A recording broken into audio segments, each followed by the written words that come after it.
To always get the latest Game Tea, do not forget to follow us on social media. You can find us on Facebook at The Game Tea Podcast, and you can find us on Twitter at Game Tea Podcast X. We post memes, gaming news, retweet friends of the pod, and of course let you know when new episodes are available for your listening pleasure.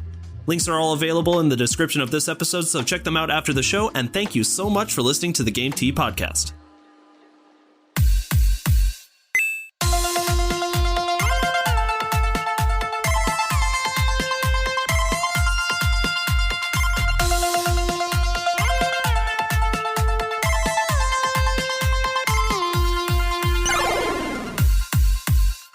Hello, everybody, and welcome to another episode of the Game Tea Podcast. My name is JP. I'm Peaches. And I'm Czar. Boys, guess what? What? What's going on? I got it. You got it? The clap? Yes, I got the clap. Oh no, JP. What? I'm so sorry. Oh, it's fine. It's fine. Guess what else I got? What? I got my PlayStation 5. Heyo! No way. I got my PlayStation 5, y'all. It's looking good. Did you pay $1,000 for it? $1,200. Ooh. And they had to smack my ass afterwards to and call me a little pig boy. That was part of the deal. Yeah, you like paying $1,200 for this $500 console, little pig boy? and then I had to squeal. It was a whole ordeal. Bothered everybody in the middle of Bed Bath & Beyond, let me tell you. Well, I'm happy that you're happy.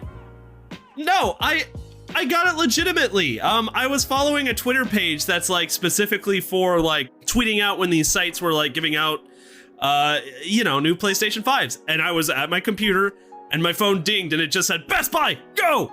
And I did. I got there and I went right there, went to the tab I'd saved on my computer, went right to the checkout page, boom, got it. And that's how JP got a PlayStation 5. You go so fast. And then it was gone in 3 minutes again. No surprise, but yep, you had to be there or they were gone. How many were in stock? They probably brought in like a shipment of 20 with the disc drive and 20 of just the digital. Because I could see it in the Best Buy line because they had everybody's name on it already. They didn't bring in much. Oof. Well, I'm glad you were one of the lucky few. Yay! It's so pretty. It's so tall. Fuck you, everybody else. Yeah. Sorry, little kid whose Christmas could have been made. This one goes to the boys. You're an adult. You worked for this. What did a kid do to earn a PlayStation? You're damn right I worked for it. Well, actually, most of the money was given as a Christmas gift, ironically, but here we are. Anywho's it, shout out to Best Buy, because I got my PlayStation. It's huge. It's awesome. I'm having a good time. Not sponsored by Best Buy. Still not sponsored by Best Buy. Although we are trying to be. By trying to be, do we mean we're just hoping that they eventually stumble upon this and throw us a sponsorship, or? Yeah, that's kind of the game plan. We're looking for anybody at this point. Wait, didn't we already do this in the future? The future! What? I mean, technically. Don't we bitch about sponsorships every episode? It has become common. Yeah, that's how we start the episodes. It's like, all right, step one, let's bring it in, and then step two, let's bitch about sponsors, and then step three, profit. All right, who wants to do itinerary for the episode today? We got a good episode. I'll do some itinerary. I think it's been a minute since I've done it. Considering JP's going to be doing the most talking. All right. Boy. So today on the podcast, we are going to be talking about, hopefully, beeg news from Bioware. Beeg news. Potato graphics no more in Halo Infinite. And more like State of Lame, am I right, boys? No, you're not. All right, I think I'm ready to jump into the articles. You guys ready? I'm ready. Let's hit it. All right, what do we got first? First up, we got Dragon Age 4 is going to be a single-player only game coming from, I hope I get this right, Michael McWhirter from Polygon. Yeah, that looks about right. So, The next this is straight from the article. The next Dragon Age game from Bioware and Electronic Arts will be a single-player only experience, according to a report from Bloomberg. EA reportedly opted to remove Bioware's cooperative shooter Anthem, and the better expected sales of Respawn's Star Wars The Jedi Fallen Order, a single-player only game, is kind of the reason why they ended up opting for a single-player only Dragon Age 4, because initially they were planning to make it a multiplayer experience. Mm-hmm. Have we had any multiplayer in a Dragon Age? We kind of had some in Dragon Age Inquisition, but it was not very good, I would say. That's my personal opinion, but maybe somebody else. It doesn't really seem to me like a Dragon Age game would necessarily need a multiplayer. Solid point. I would say a Dragon Age game needs to be single player specifically, but that, again, that's my opinion. But then, this is also coming in the tail end of other news from BioWare and EA, where they're scrapping Anthem. Like, they were planning to do a big Anthem rework, and they announced this week that there is no longer going to be updates for Anthem, which I think is a good thing, because no reason to try to save a game that's not coming back. That's exactly what I was about to say, is like, Czar, why do you care? Because I bought it 2 months ago. Of course you did.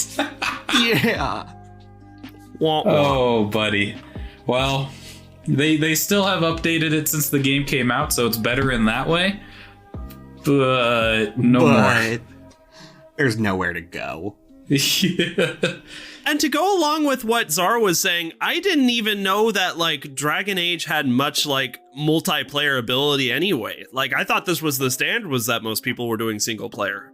It was supposed to be like Dragon Age Origins, Dragon Age 2, and Dragon Age 3 were all single player games of varying degree. Or well, I think Dragon Age 3 was technically Dragon Age Inquisition, but they were all single player games primarily, with Dragon Age Inquisition having like some minor multiplayer in it that's not really the forefront. So when I saw that Dragon Age 4 was planned to be like a big multiplayer thing, I was pretty surprised, and I am not super into the idea.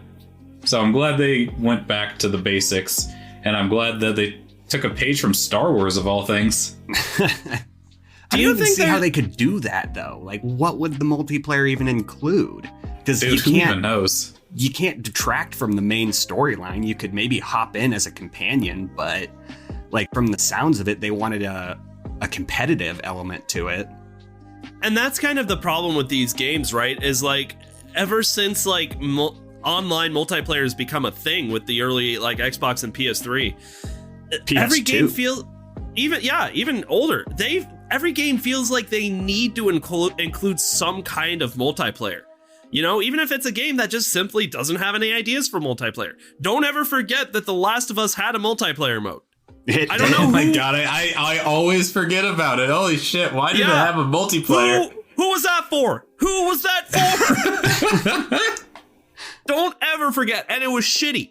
But they did it because they felt like they needed to include it. And some games just aren't meant for that. Some games are meant for a grand adventure that you just sit on your couch and play with yourself or a couple of buddies at most, but don't have a great multiplayer. And that's okay.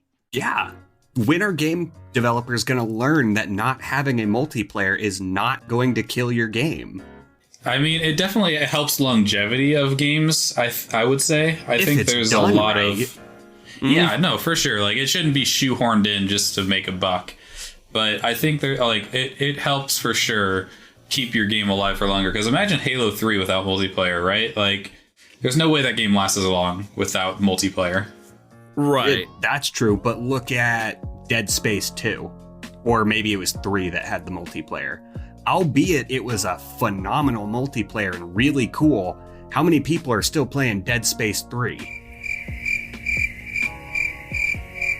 All right, well, I think that answers that question. The dead silence.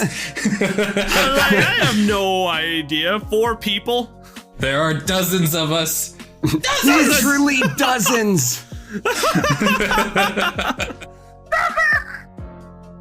Oh, that's good stuff. But yeah, I mean, I'm pretty excited that they took a step back, saw that Star Wars Fallen Order was successful, and then kind of decided to go back to the roots of what Dragon Age is supposed to be. And also, I'm excited that Anthem is getting scrapped. Fuck you, Anthem. That's all I gotta say about that. Fair Sad enough. Czar noises. Sad Czar noises. I feel bad for you, Czar, because I'm sorry that you've spent money on the game. It was only $5. Yeah, and it's really, like you're gonna get $5 out of it, I'm sure. and it really did die off quickly, you know. Like Anthem was so hype at first, and then just like nobody cared anymore. One day, it was weird. Yeah, I got a quick question. If they're scrapping Anthem, and I mean, I only know this because I loaded up Anthem for literally an hour, got my $5 worth. You have to be connected to the internet. And like, even though you can play on a private server, you have to have the option of people joining in. So if they scrap it, like, am I even going to be able to boot up this game anymore? I'm sure that I think they said in their announcement that they're not going to be continuing support for the game, that they're going to keep multiplayer like functional and working, but you're not going to be seeing more content coming out for it. Huh. I wonder how long fair. it'll be before I can't play this, just like Evolve. Oh, Evolve. I'm sure it's probably got like a couple years. Boot up Evolve and it just says no. Oh my god, that's really funny. I'm gonna try it later just because I'm curious now, actually. Good luck. You're going to try to click any tab and it's going to say the multiplayer servers have been disabled. Lols. Alright, what do we got next? We are talking about some Halo Infinite news because that's still a little bit relevant. I mean, I am super excited to see what they do with Halo Infinite. So Czar, what's going on here? Well, after going dark for a couple months in delaying the game till I think this November, they've been doing what they said they were and actually putting some really impressive work into it. So we got to see a little bit of the graphics and gameplay, and a lot of people bitched about it because it was not pretty. And I mean, it was running on a PC too, so it should be pretty. And yes, it was early development, but people still wanted to see it better. In fact, some of the graphics were so cringy that I don't know if you guys have seen this, but there's a meme going around called Craig. Yep. Yep, and it's just the most solemn looking brute standing in front of a really poorly graphic or poorly looking assault rifle. Huh. JP, you're gonna have to post the Craig meme. Yeah, I am, because I'm curious. I haven't seen these at all. The brute just has like the funniest looking like meh face. Like, and it does not look like a next gen console like screen cap at all. No. Yeah. It looks like development between Halo 2 and Halo 3. Yeah. Oh. And so that got people really worried, you know? Because it's like less than a year away, and that's the graphics we're faced with. But no, they actually did a side-by-side comparison of new graphics that they released, and I think these are all just screenshots. And it looks a lot better. I will say it is still not quite to the quality that I'm expecting it to be, but we still got a good amount of the year to go before we see this game. Definitely. You can start looking forward to this game again if you were nervous after that Xbox showcase. And I was. Yeah. I'm really excited about this. I really am. And, you know, I know that we're not buying Halo, obviously, just for how it looks. We're I don't buying think either it of because you are we're buying sucked Halo in. at all. Yeah, I am. I'm going to pick this up. Yeah, you can get it on PC. Yeah, I'll pick that's this true. up on PC, but that's just another reason why I want it to look better, because games that I buy for my PC, I buy partially because I know it's going to look as good as they possibly can on my PC, and I don't want to deal with Craig graphics. I want this game to look great, and I am willing to let them take as much time as they need to in order to get that done. Absolutely, especially with how much they're promising in this game with the giant open world, new gameplay mechanics like a grappling hook. Like, you're gonna want the rendering to be really good, like they've been boasting back when the original demo aired. Precisely. Dude, I hope the open world is a real open world. I don't want it to be like Last of Us 2, where like Last of Us 2 pretends to be an open world game for like the first act and then never goes back to that again. Yeah, I see what you're saying. I mean, I know open world has been the hottest new thing for every game to strive to be. I don't think open world is meant for every game. I'm okay with linearity. You're definitely right. You know, it's true. But with the sandbox feel that they're trying to give in this game, it kind of makes me feel like we're just in a giant blood gulch. Precisely. A lot of space, not a lot to see.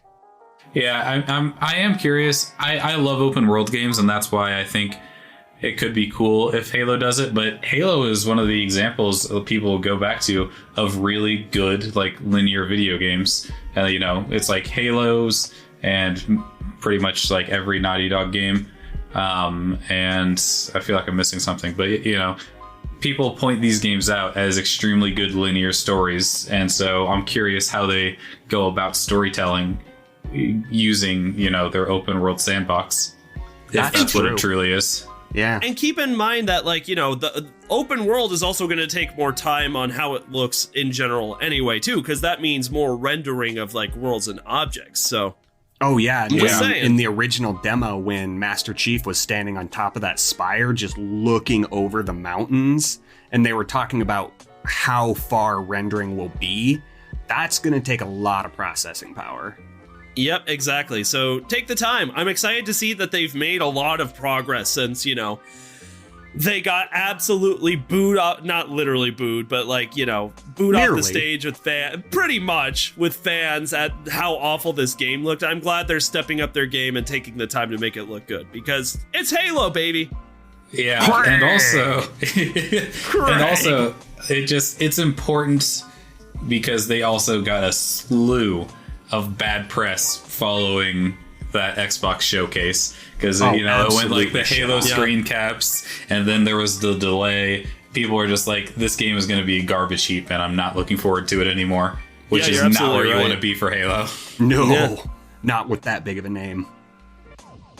Well, I've had my fill of Xbox. Is that it? I guess we can talk about PlayStation. Now, to be 100% honest, like, I'm not very hyped about this either. So, yay! On a weird whim, one day last week, PlayStation is just like, "Hey, state of play," and I'm like, "Oh, cool, win!" And they're like, 20 minutes. And I'm like, "What?" And I'm like, I texted these two. I'm like, "Did you guys know about this?" And they're like, "What? No? What?" I think our exact answers were, "There's a state of play."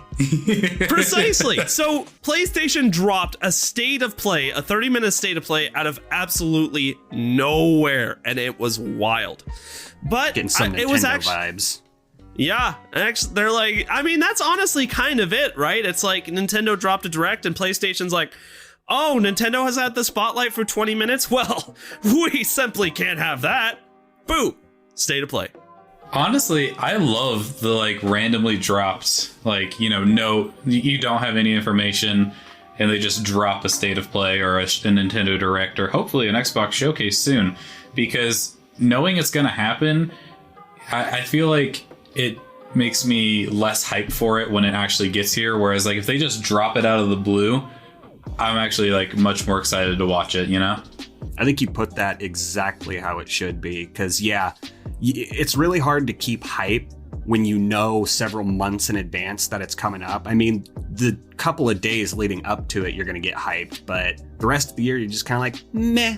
And these random showcases can honestly kind of turn a bad day into a good day, just with how random they are. And part of that is also because of like expectations set up too, right? Because like you're going to have predictions and you're going to watch videos of people who have predictions and everything. Everybody is, of course, going to have their obscure, wild theories of what they're going to see in the latest event. And even if they admit that it's far-fetched, it's not going to stop you from hoping. And then whatever it is that they give you. Hats? No tinfoil hats. Oh. Put it away. Oh.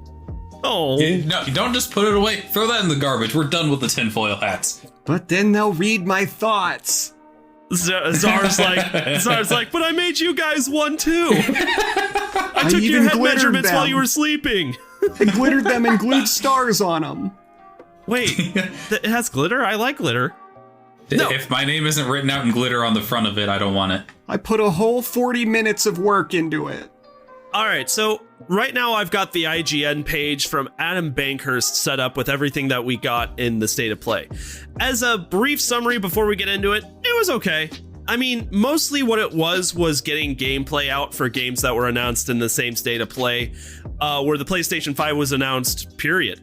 And we already gave a huge 2-hour review of that PlayStation Direct, so we didn't get anything new except for one title, which did look interesting, but mostly it was gameplay to kind of enhance what we already knew about games that were already out there. So let's just start from the top, and this is in no particular order. So we got Final Fantasy VII Remake being enhanced for the PlayStation 5. Now, this game already looked fantastic on the PlayStation 4 Pro. In fact, I hate to admit it, but when they were trying to brag about Final Fantasy on the PlayStation 4 versus the PlayStation 5, and they kind of like did, that half screen thing that they like to do, it didn't look that much different. Oh, thank God. I thought I was the only one that could not notice the difference between the two, like, side by sides. Yeah, I was about to go to the eye doctor or something.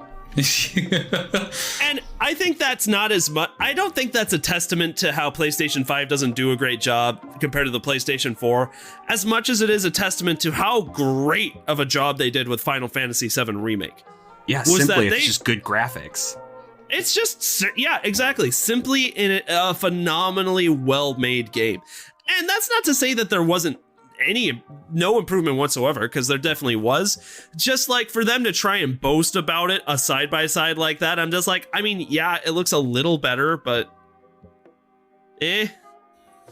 But that's not why people are excited. We're getting the PlayStation 5 enhanced version, which, to be fair, is also probably going to look way better once you actually start playing it on the PlayStation 5. But then they also announced Final Fantasy VII Remake Integrate, which is going to be like a big piece of DLC coming, where we get none other than Yuffie introduced to the story. Hoofy? Czar, you remember Yuffie? Yeah. She's wearing an adorable, is it Mookie? Mookie costume? Moki? The Mogul? Mogul. Okay, you guys aren't saying actual things. You guys aren't saying real things here. I don't believe you. No, okay. Yuffie, okay, so everything I knew about Final Fantasy VII before playing Final Fantasy VII came from Kingdom Hearts.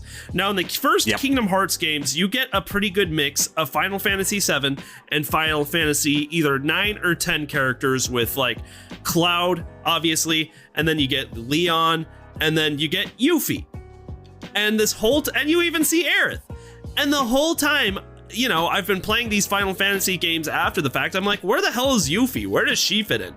And well, here she is. A little introduction for Yuffie into Final Fantasy VII Remake coming with Integrate. Now, both of these things aren't actually coming out till mid-year. I think they said it's June 10th of 2021. But that was probably the biggest piece of news that came in this state of play. And to be fair, I'm very excited about this. And if you're kind of interested in Final Fantasy, you should be too. In fact, Czar, what did you think of the trailer? It looked really good. Didn't notice a difference in graphics, but I'm really curious to see if this is like a chapter inclusion to like further the story of Final Fantasy VII, or if they're just kind of like branching it out to make. I think I saw somewhere 3 or 4 different Final Fantasy VII games that all tie the story together. Yeah, well said. Peaches, what about you? I feel like they're stalling. I feel like the Integrate thing was they're stalling to get ready for the Final Fantasy VII. That's exactly Final how Fantasy I felt. VII Remake 2. So it's like you release Integrate, you know, just give people a little taste of what's to come. And then when you drop 2 people, you know, they had Intergrade to kind of tide them over in between Final Fantasy VII Remake and the next Final Fantasy VII Remake 2, or whatever the fuck it's going to be called. I don't know. But the real hype is that Final Fantasy Battle Royale. Am I right, fellas? Thank God Final Fantasy is getting in on the Battle Royale genre, because everybody was asking for that, right? Everyone was saying, man, where's the Final Fantasy Battle Royale? That's just one step away from Fortnite. It's like Bugsnax. Everybody's talking about it. Everybody's talking about it. So, all right, we got Final Fantasy news. That's all well and good. Now, the next thing is actually, again, I'm pretty excited for it, but it's not new. It's something we've known about. It's Kena Bridge of Spirits. Now, we finally have a release date. It's going to be on the PlayStation 4 and the PlayStation 5, August 24th. And when I was talking about the State of Play event with Czar back, God, it must be 6 months or something at this point. This was one of the games I highlighted as a gem for the PlayStation 5. I think it's beautiful. I think the concept is amazing. I think it looks like it's going to be really fun and intuitive and just an absolute delight to play on the PlayStation 5 with, you know, the haptic feedback on the controllers and everything. What did you guys think of this one? It's neat and whimsical. Neat and whimsical. Okay. Yeah, honestly. I'm honestly pretty excited about this one. I don't know how soon I'm going to get to play it, because PS5s are a bit of a rare commodity, as we've noted. And duly noted. Yeah. I mean, I like how this game looks. I think it looks really cool. I don't know if I'm going to be able to play it like anytime soon, because first of all, PS5 has that huge price tag. And second of all, there's a lot of good stuff coming out. And so I feel like this one's going to slip through the cracks for me, but I really hope that I get a PS5 at some point and get to play this game, because as of like right now, I am super excited about this one. It looks really, really good. I mean, you could always get a PlayStation 4? You have a PlayStation 4. Yeah, I have a PlayStation 4, but I mean, isn't this like made for the PlayStation 5? And that's just kind of like, I mean, that's how it goes for the 4. Yeah, that's how it goes with these weird in-between games where it's like, it was developed during the PlayStation 4 era, but it was made for the PlayStation 5. So you're right. There's functionality in the game that's probably going to have the PlayStation 5 in mind. That was just kind of like, you know, I don't want to say lousily implemented, but we know it's not going to be as good on the PlayStation 4 as the PlayStation 5. So if you'd rather wait to get the full experience, then by all means, more power to you. You know? Yeah, I really hope I don't forget about this one, because for everything I've seen on it, makes it look really cool, and I'm excited for it as of right now. I figured you'd be more excited about this one, Ches, because it is kind of giving me more, you know, like Ori and the Will of the Wisps vibes. Exactly. Like, not necessarily in like gameplay, but more in like the art styling and the beauty and the story wise. That's what I thought was going to draw you in. You know, there was one other game that had kind of Ori vibes. This one. Do you know what I'm talking about, JP? I think I do, but let's wait till we get to that. All right. All right, so next down the list, we have gameplay for Returnal. Now, this is that weird game where, like, you're going through the world every day, right? But every time you die, the day starts over, and I guess you kind of use the information and items you've gathered from your previous playthrough to now help you through this current playthrough. To be honest, I don't understand the story that much, but what I do know is that it looks really cool. And this is the first first time that we've seen any gameplay on it. Did anybody else get vibes like this game was Anthem if Anthem was a horror game? Not really. I feel like this is pretty far from Anthem. Anthem was like giant robot suits go out and fight but between the guys, dodging and the shooting forward with your little jetpack and the rapid gunplay with monsters coming from everywhere, like that's like battles in Anthem that I've had. This reminds me of like if what's that Tom Cruise movie where like the guy keeps dying and coming back and like having to redo the day until he gets it right? So you know what I'm talking about? No, not Groundhog Day. Tom Cruise isn't in Groundhog Day. Well, it gave me whatever that movie is. It's like that, but like if Guillermo del Toro, I really hope I pronounced that correctly, did that movie. That's the vibe I got from this. Either way, it looks really good, really dark. This definitely looks like a Czar game and not a Peaches game.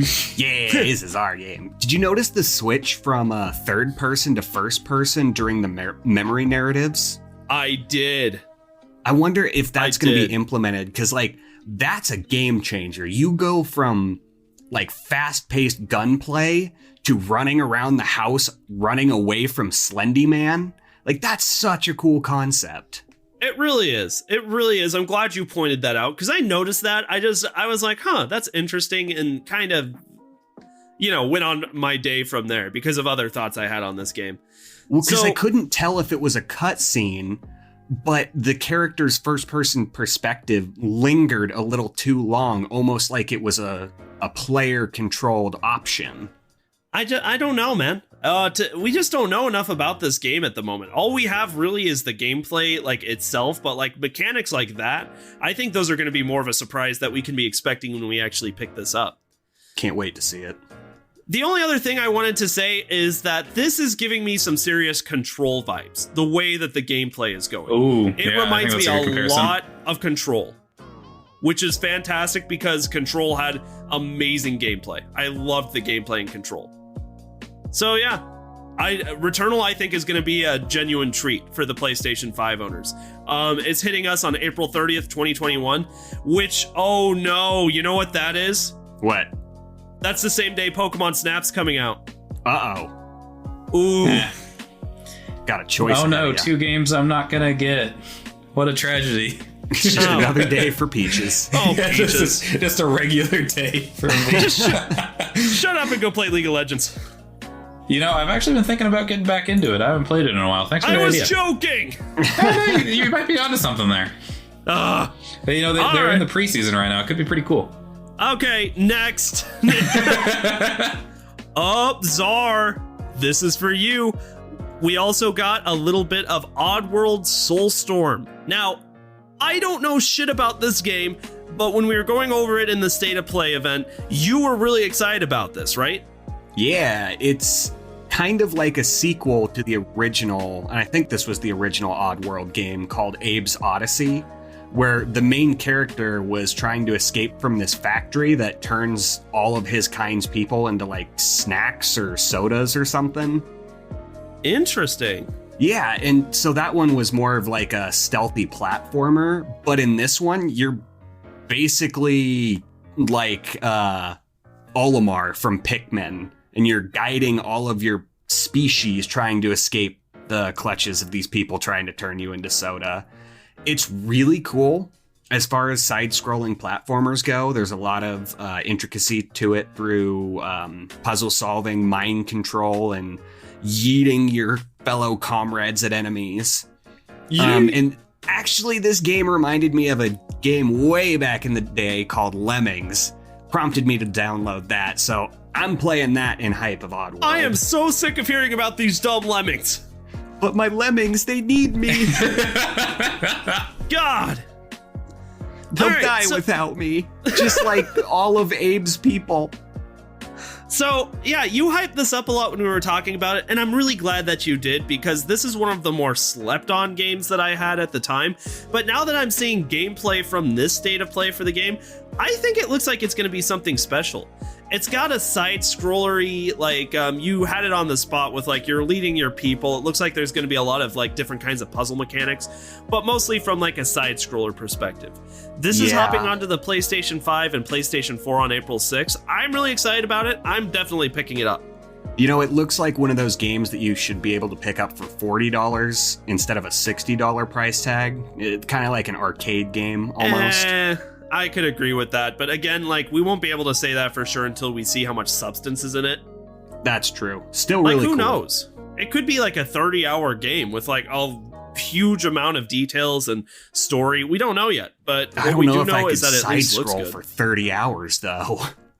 If it's good enough, I could do it. Anyway, that's pretty much all for Odd World. Like I said, looks fantastic, looks like a lot of fun, and that the mechanics are a lot more intricate than we initially thought. So that's definitely something to check out if you're a PlayStation 5 owner. Crash Bandicoot 4, It's About Time, is finally getting its PlayStation 5 version on March 12th, which is just a couple weeks from now. Feel the game in your controller. You can feel it. I want to feel Crash Bandicoot's foot hitting that crate and eating Wampa fruit in the controller, okay? You want to feel the suck of Dingo Dial. Did somebody say suck? Yeah, wait. Feel the suck. Yeah, Feel the suck. Dingo Dial's weapon is a giant vacuum that he uses. Oh, they even showed gameplay of that. Yeah, they're like, feel Dingo Dial's suck of his vacuum. Yeah, that's right. They is did that the say good that. suck that I've been hearing about so often? It is. That's that it good is the suck. good suck. All right, so Crash Bandicoot 4, I was extremely excited about it, but obviously my time is a commodity these days. And now that I have a PlayStation 5, I know that I'm definitely picking this up as soon as I can. Because, oh my god, it looks really good on PlayStation 4, to be honest, but now it looks even better. Like, I think this you have is a commitment to the podcast about this game, too. I know I do. Your Why don't big you remind old everyone? boast about 106%ing the first Crash Bandicoot, including the dev level that was removed for being too hard. I mean, you're gonna have to put your money where your mouth is and 106% this game, too. I sure did. Have I mentioned that before? Maybe a couple times, I suppose. Oh man, did I accidentally just flex on you guys? Oh, didn't mean to flex. Okay, for real though, this game, I mean, we've talked about it before because the gameplay in here is something new since it's just the PlayStation 5 version. It does actually look like there's like a pretty good boost in graphics fidelity here, and I can't wait to see what they do with the adaptive controller, because everything you've heard about the adaptive controller so far, they're right. It's a different kind of experience, boys. I think it's going to be amazing here. So March 12th, look out for Crash Bandicoot 4, It's About Time. Any questions? Can we go to the next game? Yes, we can. All right, multiplayer dodgeball game, Knockout City. We've talked Didn't about care this about before. it for the Switch, don't care about it for the PS4. Yo, I disagree. I disagree? I disagree. I think that they showed more on this game than they showed on the Nintendo Direct, and I'm very glad that somebody outside of Nintendo is also going to be doing online for this game. And I'm curious if this is coming out for PC, because it looks pretty fun. Like, it just looks like dumb fun, you know what I mean? Like, every game doesn't have to be a masterpiece. You know what? That's fair. It's cool that it's going to have crossplay. I like it. Yeah, so it'll have that crossplay too. So I mean, like, it doesn't even matter what you're gaming on. If I had to pick a console, it would have been Switch if it weren't crossplay. But now that I know it is, hell yeah, I'm going PlayStation 5. Are you kidding? Because you're at a disadvantage on the Switch. Precisely. All right, so it's coming out PlayStation 4 May 21st for $20. It's going to be backwards compatible with your PlayStation 5. They haven't really announced any plans to enhance it for the PlayStation 5, but I already think it looks pretty good. And for this cartoony style art that they're using anyway, you don't really need to boast the highest, graphics performance anyway, because it's going to look pretty good no matter what you do here, even on the Switch. So look for that. It's got, like, we talked about it a couple weeks ago. It looks like it's going to be a lot of fun. You're running around these battlefields, throwing dodgeballs at people with all sorts of different techniques. It looks like it's going to be awesome. Yeah, it just looks like dumb fun, and like I feel like we haven't had a game. We haven't had a game like that in a while. And I mean, $20. I can shell out $20 for a game that I can get some good time out of. Dumb fun is actually, that's perfect. It really is. All right, so next, this is the only time in the entire Direct where not Direct, it's the only, Force a Habit, this is the only time in the State of Play event we got a new title. So this is called Sifu, and it's actually somewhat interesting. It's essentially kind of got the whole, it's a new action-adventure game that's got kind of like a new take on like the Kung Fu genre. And we kind of are greeted to like this guy just kind of waking up in front of this like Japanese idol type statue. And you get like this awesome kung fu karate style gameplay to it that looks really snappy and really fun. I don't know how to explain it other than that, because this is one of the games where they kind of glossed over it a little bit more, you know? Didn't really give us much story and only gave us like a couple snippets of the gameplay, but the gameplay looks incredible. It looks like it's going to be more like kind of action commandy, but I don't know how to explain it. Like, what do you guys think of this? Quick reflexes. Yeah, I couldn't tell when I was looking at this game. I was wondering how the combat's going to work, and I really hope they don't do that basic combat that you'll see in like your Spider-Mans or your Assassin's Creed or, you know, Batman, where it's like, okay, you press Y to counter and then you press X to attack, and then that's it. And then you would do combinations of those. I hope it has deeper combat than that, because if so, it could be pretty cool. Yeah, I absolutely agree with that. Czar, what about you? Same mindset as Peaches. Honestly, when I saw this, and since we got so little of it, and that I may never own a PlayStation 5, I just kind of had, this was in my meh category. Yeah, that's fair. I totally understand. And it was for me at first too, but I like thought about it more and I'm like, because it was the only new title that was announced in this direct. And so I thought about it more and I'm like, you know what? Actually, that might be kind of cool. So yeah, we don't have a release date on this game yet for Sifu. So it just says look for it in 2021, which means it's probably going to be towards the tail end of the year. I think it's going to be cool. If it doesn't sound like your cup of tea, totally get it, but check it out nonetheless. Now, Peaches, I'm assuming this is the game you were talking about when you said another one that's Ori-esque. Are you talking about Solar Ash? That's the one. Yep, I figured it would be. What an acid trip of rollerblading into a black hole. Holy shit. You are not kidding. This game looks like fun. I can't believe how much fun this game looks. And I can't believe how good it looks either. So we got a little bit more of the story mechanic to it, but it seems like you're this character who is on this world within a black hole, apparently, and you're trying to figure out a way to save your world from being eaten by that black hole. So you play as this character whose whole shtick is that, you know, your combat is really quick and fun and flashy, but that the movement looks super fluid. What do you think, Peaches? Is that why you were excited to talk about this one? I think that's the main thing, is like I love a platformer where there's a nice fluidity of motion, and I think that's the reason why I can't get into Mario, is because that fluidity doesn't feel like it's there for me.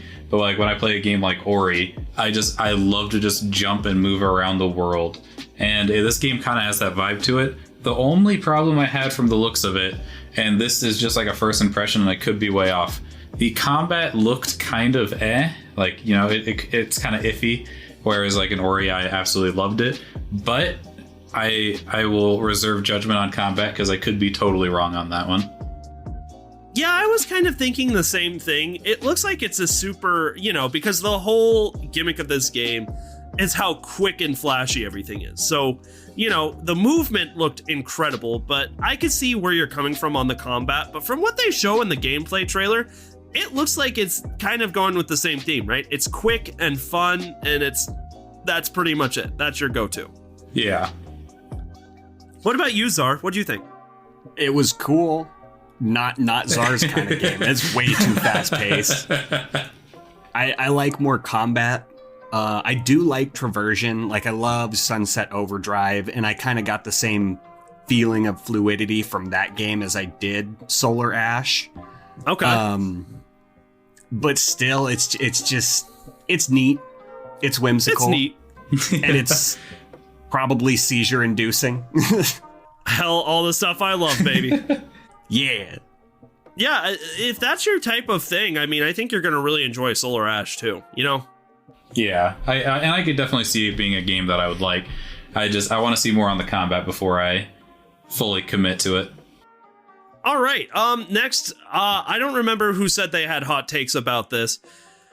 We have Five Nights at Freddy's Security Breach. Who do you think had hot takes on this? All right, what's your hot takes? Just come right out with it. All right, as a little bit of background, we've got a Five Nights at Freddy's exclusive coming to PlayStation And PC. and PC. Czar, go. Well, this is a huge break in the what did you say before? 6-game series, JP? Dude, there's like 8 games in the Five Nights at Freddy's series now. It's crazy. There's a lot. Yeah, so this is like number 7 or 8 in the franchise, and the very first one where you are not stapled to your chair waiting for death. Now you get to run around scared waiting for death. Hell yeah. And so this game takes place in kind of like a child Thunderdome laser tag arena with like ball pits and arcade games and lots of fun things for kids to do, as long as it's orders or hours of operation. Hell yeah. And so, yeah, you play as this security guard who is looking for, I think I heard some rumors about a kid, like one of the kids inside of the animatronics, and that's who she's looking for, as she just like runs around this place. And now you're going to notice a lot of distinct differences between these demonic animatronics. For starters, it looks like they were all designed by 80s hairbands.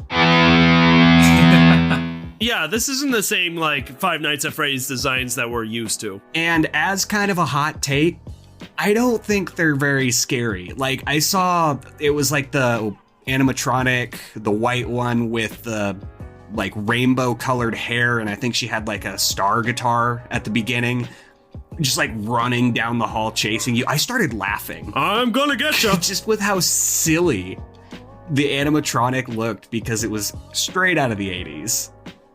No, the design that they had in the animatronics on the first Five Nights at Freddy's, they nailed it, man. Oh yeah, you can't get creepier than Chuck E. Cheese. Yeah, I totally agree with you on that. Peaches, what do you think? My thoughts are like, I think they're scary kind of no matter what. I feel like the reason they were scarier in like maybe the first Five Nights at Freddy's is because it was a lot darker, and you know, you're just kind of seeing these things move around without like any, I don't know what's the word, like they keep moving positions when you look one place and then you look back and they're gone, you know, and that's part of the fear factor to it. Kind of like a game of red light, green light. Honestly.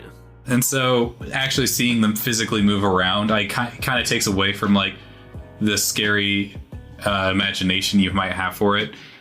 But that's I would fair. Still say, I would still say that they are probably still scary. Everything looks less scary with the lights on, though, you know?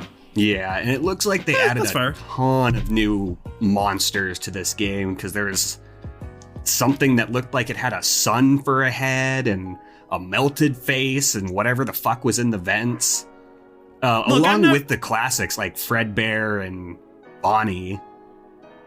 And then there was a bunny. These things have names? Yeah. They do actually have names. Freddy, Foxy, Chica, and Bonnie. Those were the first 4. In fact, Markiplier named his dog after Chica. Yeah, he did. So, yeah. All right, honestly, I'm excited. I'm excited to play this game. I think it's going to be good. I think it's a great switch up, you know? I mean, now maybe... Because, like, honestly, how many times can you be put in an immobile position before it's not scary? So maybe this change of formula will actually let this game join the ranks of intense horror games, like, you know, Amnesia and Outlast. I think you're right. Phasmophobia. All right, so we've got only one more game that was previously announced where we received some gameplay. We've got Deathloop. Now, this game is very interesting as well. It kind of goes along with that other concept that was in, what was that game from earlier? Oh God, how could I forget it? Thank you. Returnal. It goes off of the same concept where, like, you have an objective to meet, and when you die, it starts you over, and you don't begin the next thing until, like, you go through it properly. It's a cool concept.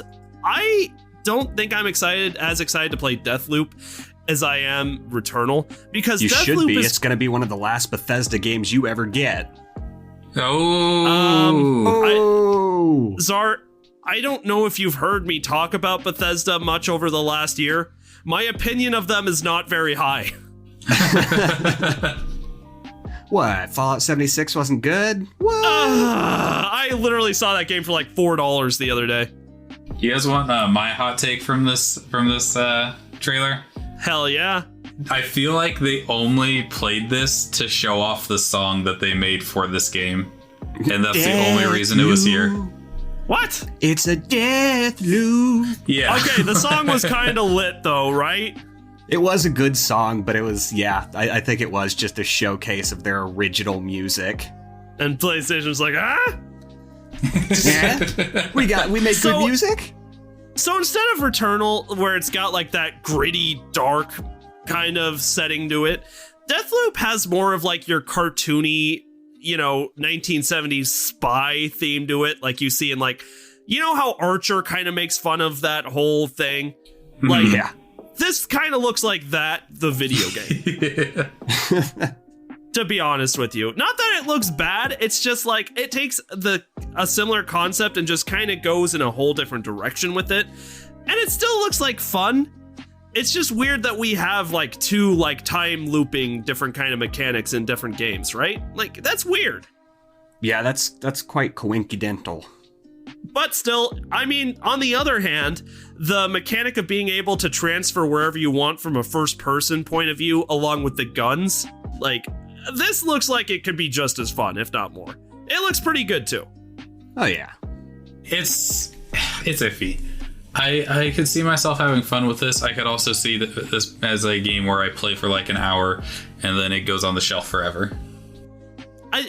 Yeah, and that's fair, too. I think what's important is to give it a fair chance. Yeah. I'm not going to judge it based on, like, the nothing trailers that we've seen, Mm-hmm. But what is this, the second trailer that we've seen of it? I mean, yeah. Technically, yeah. This is the only time we've ever seen... Well, that's not even true. We've seen gameplay in other trailers, but this really dives, like, deeper into it, I'd say. I think it looks fun. I really do. It really could be. I'm gonna withhold judgment until it actually comes out and I see some more stuff on it. It's hard to say just from what we've seen so far. And that was the State of Play event. The last State of Play we got, where the PlayStation 5 was announced, along with all those incredible games, was, in my opinion, the best gaming event I've ever seen online. And they didn't try and set out to top that. They tried to set out to add on top of that, in my opinion, because they hardly offered any gameplay in those trailers, and now they're offering gameplay. And I think that's what they were trying to do, and if that's what they were trying to do, 100% nailed it. But I mean, at the same time, when you see a State of Play, you kind of have the expectation that you're going to get some new titles and some new things you didn't know much about. And we only got one of those, and it looked like a game that most people thought was just kind of meh. And therefore, I give the State of Play like a B.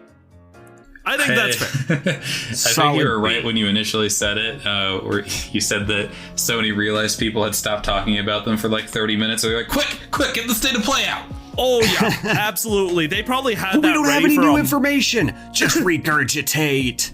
I'm telling you, they probably had that ready for a month and were just waiting for either Nintendo or Microsoft to try and take a little of the spotlight. They got another one locked and loaded for when Microsoft drops a showcase. Exactly, and they're just like, can we have some spotlight? And PlayStation's like, no! Here's more Crash Bandicoot. And that's what I think they were doing. To be fair, I mean, like I said, it was a meh State of Play, but I think for what it was trying to be, it did a good job. And that's all I really have to say about that. Yeah, I think we pretty much covered the whole thing. We got a tiny list of game releases. Who wants to cover those? Can somebody else do it? My voice hurts. I can get it done. I did the itinerary. I guess I can do some game releases. All right, let's keep it consistent. All right. So for March 2nd, we have releasing Harvest Moon: One World coming out for the Nintendo Switch. Woo! I hope I pronounced this correctly. Maquette for the PS5, PS4, and PC. Then we have Neptunia: Virtual Stars for the PS4.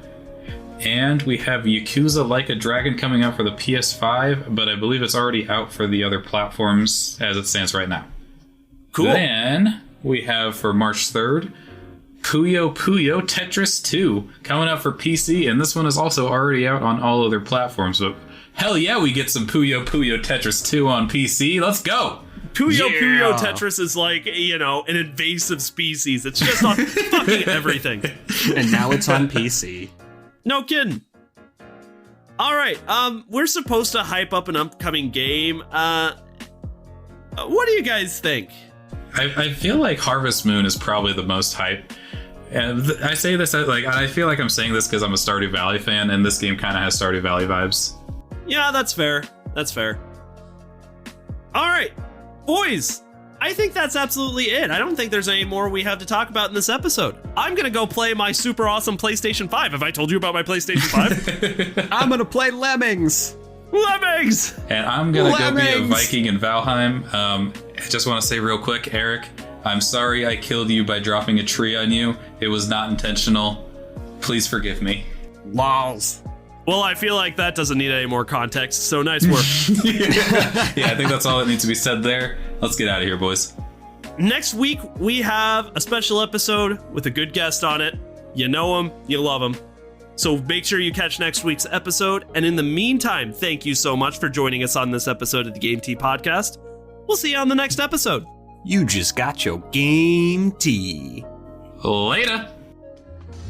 If you like what you heard today and you're looking for more ways to get your game tea fix, check us out on Patreon. With bronze, silver, and gold tiers starting at $2 a month, there are several incredible rewards you can receive for supporting the show, such as a follow from us on Twitter, access to a monthly Q&A session, an invitation to our private Discord server, and even bonus episodes of the podcast only accessible to patrons. Your donations will be used to make the show even better. The link to Patreon is in the description with our social media, so go check it out. Once again, thank you so much for listening to the Game Tea Podcast.